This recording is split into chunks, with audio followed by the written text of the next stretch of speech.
Fight ಆಯೋಜನೆ ಆಗಿದೆ.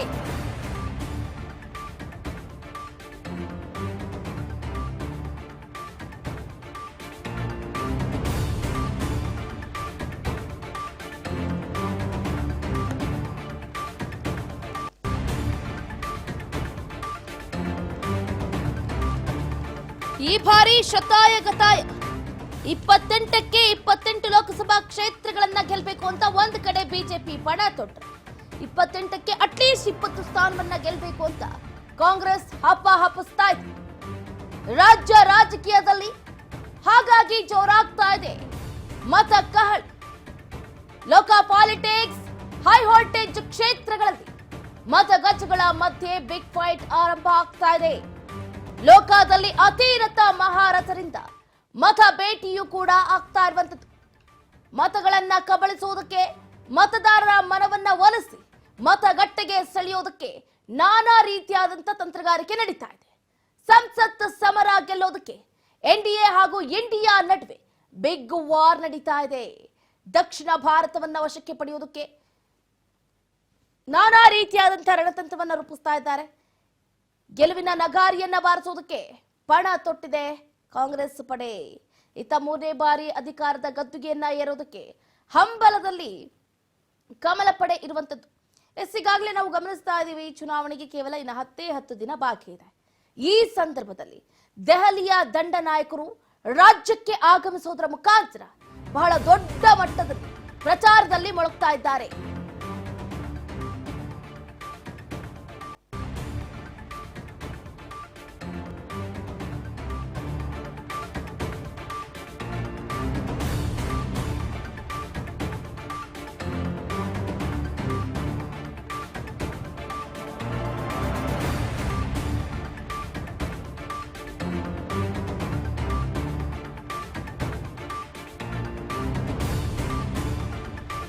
PM Narendra Modi ಬೆಂಟಲ್ಲೇ ಕರ್ನಾಟಕಕ್ಕೆ ರಾಹುಲ್ ಗಾಂಧಿ ಅವರ ಎಂಟ್ರಿ ಆಗ್ತಾ ಇದೆ.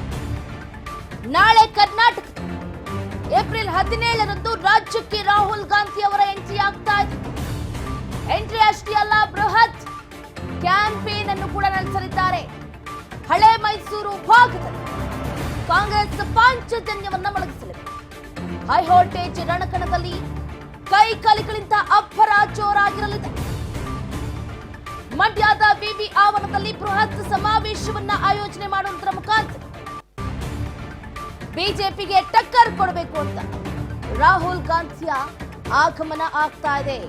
ಇತ್ತ ಕೋಲಾರ ನಾಯಕರ ಭಿನ್ನಮತದ ನಡುವೆ ಬೃಹತ್ ಸಮಾವೇಶವನ್ನ ಏರ್ಪಾಟು ಮಾಡೋದಕ್ಕೆ ತೀರ್ಮಾನವನ್ನ ಕೈಗೊಳ್ಳಲಾಗಿರುವಂತಹ ಕೋಲಾರದ ಸಮಾವೇಶದಲ್ಲಿ ರಾಘ ಪವರ್ ಶೋ ಅನ್ನ ನಡೆಸಲಿದ್ದಾರೆ. ಕೈ ಅಭ್ಯರ್ಥಿ ಏನಿದ್ದಾರಲ್ಲ, ಇತ್ತ ಮಂಡ್ಯ ಕಾಂಗ್ರೆಸ್ ಅಭ್ಯರ್ಥಿ ವೆಂಕಟರಮಣೇಗೌಡ ಅವರ ಪರವಾಗಿಯೂ ಕೂಡ ಕ್ಯಾಂಪೇನ್ ಅನ್ನ ನಡೆಸಲಿದ್ದಾರೆ. ಹಾಗೆ ಕೋಲಾರ ಅಭ್ಯರ್ಥಿ ಕೆಪಿ ಗೌತಮ್ ಪರ ಎಐಸಿಸಿ ನಾಯಕ ರಾಹುಲ್ ಗಾಂಧಿ ಪ್ರಚಾರವನ್ನ ನಡೆಸುವುದಕ್ಕೆ ನಾಳೆ ರಾಜ್ಯಕ್ಕೆ ಆಗಮಿಸ್ತಾ ಇರುವುದು ಬಹಳ ಕುತೂಹಲವನ್ನ ಕೇಳಿಸ್ತಾ ಇದೆ. ಯಾಕಂದ್ರೆ ಶತಾಯಗತಾಯ ಕೋಲಾರವನ್ನ ಪಡೆಯೋದಕ್ಕೆ ಈಗಾಗಲೇ ರಾಹುಲ್ ಗಾಂಧಿಯವರು ಬಿಗ್ ಪ್ಲಾನ್ ಅನ್ನ ಹಾಕೊಂಡಿದ್ದಾರೆ. ಒಂದೊಂದು ಕ್ಷೇತ್ರವನ್ನು ಕೂಡ ಈಗ ಗಂಭೀರವಾಗಿ ತೆಗೆದುಕೊಂಡಿದ್ದಾರೆ. ಒಂದೊಂದು ಕ್ಷೇತ್ರನೂ ಕೂಡ ಈಗ ಇಂಪಾರ್ಟೆಂಟ್ ಆಗುತ್ತೆ. ಹಾಗಾಗಿ ಎಲ್ಲಾ ಕ್ಷೇತ್ರಗಳಲ್ಲೂ ಕೂಡ ಪ್ರಚಾರವನ್ನ ಮಾಡೋದ್ರ ಮುಖಾಂತರ, ಸಮಾವೇಶವನ್ನ ಮಾಡೋದ್ರ ಮುಖಾಂತರ ಅಲ್ಲಿನ ಲೋಕವನ್ನ ಗೆಲ್ಲೋದಕ್ಕೆ ತಂತ್ರಗಾರಿಕೆಯನ್ನು ರೂಪಿಸ್ತಾ ಇದ್ದಾರೆ. ಮಾಲೂರು ತಾಲೂಕಿನ ಚೊಂಕಡಹಳ್ಳಿ ಬಳಿ ಸಮಾವೇಶವನ್ನ ಆಯೋಜನೆ ಮಾಡಲಾಗಿರುವಂತದ್ದು. ನಾಳೆ ಕೋಲಾರ, ಮೈಸೂರು, ಮಂಡ್ಯ, ಹಳೆ ಮೈಸೂರು ಭಾಗವನ್ನ ಮತ್ತೆ ತಮ್ಮ ತೆಕ್ಕೆಗೆ ಹಾಕಿಕೊಳ್ಬೇಕು ಅನ್ನುವಂತ ನಿಟ್ಟಿನಲ್ಲಿ ರಾಹುಲ್ ಗಾಂಧಿ ಅಂಡ್ ಟೀಮ್ ಬಹಳ ದೊಡ್ಡ ಮಟ್ಟದಲ್ಲಿ ತಯಾರಿಯನ್ನ ಮಾಡಿಕೊಳ್ತಾ ಇದೆ. ಪ್ರಧಾನಿ ನರೇಂದ್ರ ಮೋದಿ ಅವರ ಆಗಮನ ಆಯಿತು. ಅವರು ಕೂಡ ಮೈಸೂರು ಸೇರಿದಂತೆ ಮಂಗಳೂರಿನಲ್ಲೂ ಕೂಡ ಬೃಹತ್ ರೋಡ್ ಶೋವನ್ನು ನಡೆಸೋದ್ರ ಮುಖಾಂತರ ಬ್ರಿಜೇಶ್ ಭೂಷಣ್ ಹಾಗೆ ಕೋಟಾ ಶ್ರೀನಿವಾಸ್ ಅವರ ಪರವಾಗಿ ಮತಯಾಚನೆಯನ್ನ ನಡೆಸಿದ್ರು. 2 ಕಿಲೋಮೀಟರ್ಗಳವರೆಗೂ ಕೂಡ ಮತಯಾಚನೆಯನ್ನು ನಡೆಸಿರುವಂತಹ ದೃಶ್ಯಗಳನ್ನು ಕೂಡ ನಾವು ಗಮನಿಸಿದ್ವಿ. ಒಟ್ಟಾರೆಯಾಗಿ ಈ ಬಾರಿ ದೆಹಲಿ ಗದ್ದುಗೆಯನ್ನ ಗೆದ್ದು ಗುದ್ದಾಡೋರು ಯಾರು, ಸೆಣಸಾಟವನ್ನ ನಡೆಸೋರು ಯಾಕಂತಂದ್ರೆ 10 ವರ್ಷಗಳ ಕನಸನ್ನ ನನಸು ಮಾಡ್ಕೊಳ್ಬೇಕು ಅಂತ ಕಾಂಗ್ರೆಸ್ ನಾಯಕರು ತುದಿಗಾಲಿನಲ್ಲಿ ನಿಂತಿದ್ದಾರೆ. ಇದೇ 2 ಬಾರಿ ಗೆದ್ದಂತಹ ಪ್ರಧಾನಿ ನರೇಂದ್ರ ಮೋದಿ ಈ ಬಾರಿಯೂ ಕೂಡ ಪ್ರಧಾನಿ ಹುದ್ದೆಯನ್ನ ಅಲಂಕರಿಸಬೇಕು ಅಂತ ಕೇವಲ ಪ್ರಧಾನಿ ನರೇಂದ್ರ ಮೋದಿ ಅವರಿಗಷ್ಟೇ ಅಲ್ಲ, ನರೇಂದ್ರ ಮೋದಿ ಅವರ ಟೀಮ್ ಏನಿದೆಯಲ್ಲ ಬಿಜೆಪಿ ಹಾಗೆ ಜೆಡಿಎಸ್ ನಾಯಕರು ಕೂಡ ಹವಣಿಸ್ತಾ ಇದ್ದಾರೆ. ಮತ್ತೊಮ್ಮೆ ಬಿಜೆಪಿ ಬರೋಬ್ಬರಿ 400 ಸ್ಥಾನಗಳನ್ನ ಈ ಬಾರಿ ಗೆದ್ದೇ ಗೆಲ್ತೀವಿ, ಮತ್ತೊಮ್ಮೆ ಅಧಿಪತ್ಯವನ್ನ ಸ್ಥಾಪಿಸ್ತೀವಿ ಅಂತ ಈಗಾಗಲೇ ಬಿಜೆಪಿ ಸೇರಿದಂತೆ ಜೆಡಿಎಸ್ ನಾಯಕರು ಕೂಡ ಪಣವನ್ನ ತೊಟ್ಟಿದ್ದಾರೆ. ಹಾಗಾಗಿ ರಣರೋಚಕ ತಿರುವನ್ನ ಪಡೆದುಕೊಳ್ತಾ ಇದೆ ಈ ಬಾರಿಯ ಸಾರ್ವತ್ರಿಕ ಚುನಾವಣೆ. ನೋಡ್ಬೇಕಾಗುತ್ತೆ ಕೋಲಾರ ಮಂಡ್ಯದಲ್ಲಿ ಹೇಗೆಲ್ಲ ರಾಹುಲ್ ಗಾಂಧಿ ಅವರು ಕಮಾಲನ್ನ ಮಾಡ್ತಾರೆ ಅಂತ. ಯಾಕಂದ್ರೆ ಕಮಲ ನಾಯಕರು ಈಗಾಗಲೇ ಮಂಡ್ಯದಲ್ಲಿ ಆಗಿರ್ಬೋದು, ಹಳೆ ಮೈಸೂರು ಭಾಗದಲ್ಲಿ ತಮ್ಮ ತೆಕ್ಕೆಗೆ ಎಳ್ಕೋಬೇಕು ಅನ್ನುವಂಥ ನಿಟ್ಟಿನಲ್ಲಿ ವರ್ಚಸ್ಸನ್ನ ಬೀರು ಹೋಗಿದ್ದಾರೆ.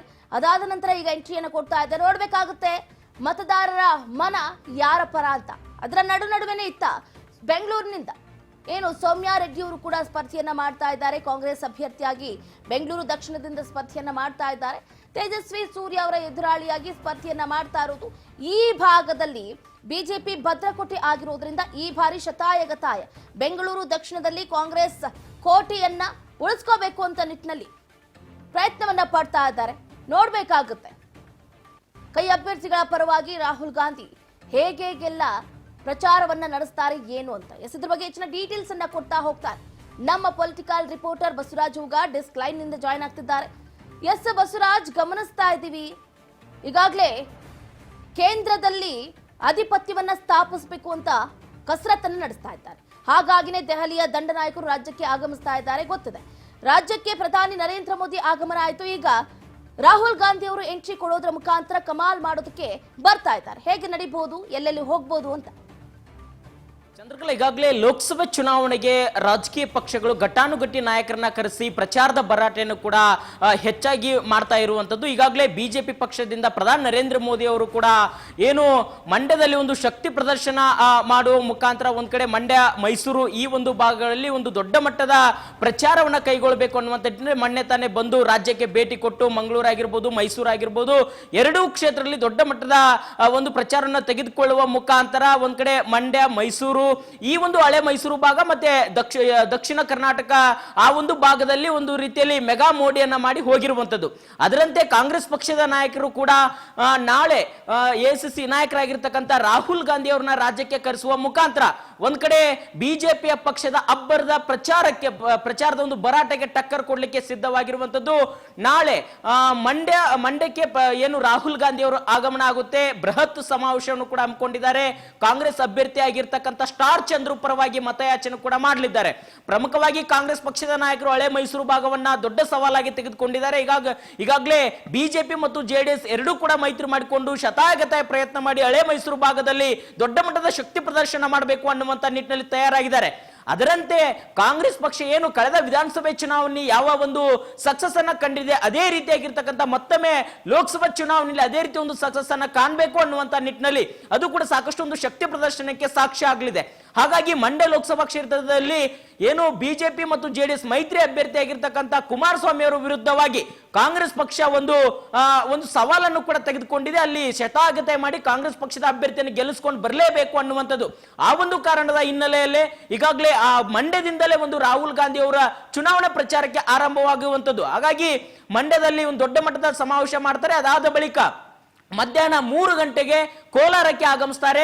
ಅಲ್ಲಿ ಕೂಡ ಒಂದು ದೊಡ್ಡ ಮಟ್ಟದ ಪ್ರಮಾಣದಲ್ಲಿ ಸಮಾವೇಶ ಕೂಡ ಆಯೋಜನೆ ಮಾಡಿಕೊಂಡಿದ್ದಾರೆ. ಕಾಂಗ್ರೆಸ್ ಅಭ್ಯರ್ಥಿ ಆಗಿರ್ತಕ್ಕಂಥ KV ಗೌತಮ್ ಪರ ಮತಯಾಚನೆ ಮಾಡಲಿದ್ದಾರೆ. ಅಲ್ಲಿ ಕೂಡ ಕೋಲಾರ ಒಂದು ಭಾಗದಲ್ಲಿ ಕೂಡ ಜೆಡಿಎಸ್ ಪಕ್ಷದ ಅಭ್ಯರ್ಥಿ ಕೂಡ ಮೈತ್ರಿ ಅಭ್ಯರ್ಥಿಯಾಗಿ ಕೂಡ ಅಲ್ಲಿ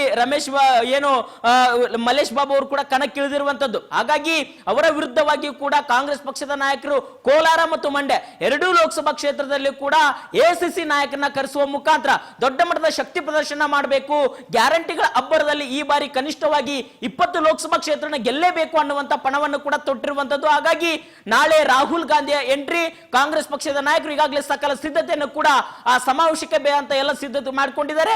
ಬೃಹತ್ ಮಟ್ಟದಲ್ಲಿ ಕಾರ್ಯಕರ್ತರನ್ನು ಸೇರಿಸಿ ಒಂದು ಶಕ್ತಿ ಪ್ರದರ್ಶನ ಮಾಡಬೇಕು ಅನ್ನುವಂತ ನಿಟ್ಟಿನಲ್ಲಿ ಕೂಡ ಕಾಂಗ್ರೆಸ್ ಪಕ್ಷದ ನಾಯಕರು ಸಿದ್ಧತೆ ಆಗಿರುವಂತದ್ದು. ಚಂದ್ರಕಲಾ, ಬಸವರಾಜ್, ನಾವು ಇನ್ನೊಂದು ಕೂಡ ಗಮನಿಸಬೇಕಾಗುತ್ತೆ. ಇತ್ತ ಬೆಂಗಳೂರು ದಕ್ಷಿಣವನ್ನು ಕೂಡ ಟಾರ್ಗೆಟ್ ಮಾಡ್ಕೊಂಡಿದ್ದಾರೆ. ಯಾಕಂತಂದ್ರೆ ತೇಜಸ್ವಿ ಸೂರ್ಯ ಅವರ ಎದುರಾಳಿಯಾಗಿ ಈ ಬಾರಿ ಸೌಮ್ಯ ರೆಡ್ಡಿ ಅವರು ಸ್ಪರ್ಧೆಯನ್ನ ಮಾಡ್ತಾ ಇರೋದು ಒಂದು ಕಡೆ ಕುತೂಹಲವನ್ನ ಕೇಳಿಸ್ತಾ ಇದೆ.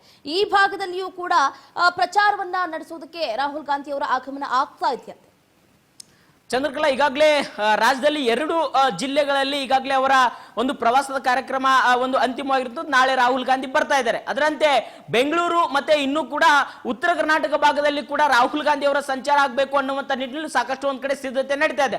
ಆದ್ರೆ ಇದಕ್ಕೆ ಎಐಸಿಸಿ ಅಧ್ಯಕ್ಷರಾಗಿರುವಂತಹ ಮಲ್ಲಿಕಾರ್ಜುನ್ ಖರ್ಗೆ ಅವರು ಮತ್ತೆ ಪ್ರಿಯಾಂಕಾ ಗಾಂಧಿ ಅವರು ಕೂಡ ಈ ಬೆಂಗಳೂರು ಭಾಗಕ್ಕೆ ಬರುವಂತ ನಿರೀಕ್ಷೆ ಇರುವಂತದ್ದು. ಹಾಗಾಗಿ ಪ್ರಿಯಾಂಕಾ ಗಾಂಧಿ ಅವರ ಒಂದು ಬಹುತೇಕವಾಗಿ ಬೆಂಗಳೂರು ಗ್ರಾಮಾಂತರ ಜಿಲ್ಲೆಗೆ ಒಂದು ರೀತಿಯಲ್ಲಿ ಅವರ ಒಂದು ಪ್ರಚಾರದಲ್ಲಿ ತೊಡಗ್ತಾರೆ ಅನ್ನುವಂತ ಮಾಹಿತಿ ಕೂಡ ಇರುವಂತದ್ದು. ಹಾಗಾಗಿ ಈಗಾಗಲೇ ಬೆಂಗಳೂರು ಭಾಗ ಮತ್ತೆ ಉತ್ತರ ಕರ್ನಾಟಕ ಭಾಗದಲ್ಲಿ ಕೂಡ ಎಐಸಿಸಿ ನಾಯಕರು ಅಲ್ಲಿ ಪ್ರಚಾರದ ಭರಾಟೆಯಲ್ಲಿ ಭಾಗಿಯಾಗಬೇಕು ಅನ್ನುವಂಥದ್ದು ಕೂಡ ಈಗಾಗಲೇ ರಾಜ್ಯ ನಾಯಕರು ಹೈಕಮಾಂಡ್ ನಾಯಕರ ಮುಂದೆ ಒಂದು ಮನವಿ ಕೂಡ ಇಟ್ಟಿರುವಂತದ್ದು. ಅದಕ್ಕೆ ಈಗಾಗಲೇ ಪ್ರಿಯಾಂಕಾ ಗಾಂಧಿ ಅವರು ಅಥವಾ ಎಐಸಿಸಿ ಅಧ್ಯಕ್ಷರಾಗಿರ್ತಕ್ಕಂಥ ಮಲ್ಲಿಕಾರ್ಜುನ್ ಖರ್ಗೆ ಅವರು ಇಬ್ಬರಲ್ಲಿ ಒಬ್ಬರು ನಾಯಕರು ಬರ್ತಾರೆ ಅನ್ನುವಂಥದ್ದನ್ನು ಕೂಡ ಈಗಾಗಲೇ ಕಾಂಗ್ರೆಸ್ ಹೈಕಮಾಂಡ್ ಸ್ಪಷ್ಟನೆ ಕೂಡ ನೀಡಿದೆ ಅನ್ನುವಂತ ಮಾಹಿತಿ ಕೂಡ ಇರುವಂತದ್ದು. ಹಾಗಾಗಿ ಈ ಒಂದು ಭಾಗದಲ್ಲಿ ಮತ್ತೆ ಉತ್ತರ ಕರ್ನಾಟಕ ಭಾಗದಲ್ಲಿ ಕೂಡ ಒಂದು ದೊಡ್ಡ ಮಟ್ಟದ ಪ್ರಚಾರ ಮತ್ತೆ ರ್ಯಾಲಿಯನ್ನ ಮಾಡಬೇಕು ಅನ್ನುವಂಥದ್ದು ಕೂಡ ಕಾಂಗ್ರೆಸ್ ಪಕ್ಷದ ನಾಯಕರು ಒಂದು ಪ್ಲಾನ್ ಅನ್ನು ಸಿದ್ಧತೆ ಮಾಡ್ಕೊಳ್ತಾ ಇದ್ದಾರೆ. ಹಾಗಾಗಿ ಮುಂದಿನ ದಿನದಲ್ಲಿ ಯಾವ ರೀತಿಯಾಗಿ ಅದನ್ನ ಪ್ಲಾನ್ ಮಾಡ್ತಾರೆ ಅನ್ನುವಂಥದ್ದನ್ನ ಕಾದು ನೋಡಬೇಕಾಗಿದೆ.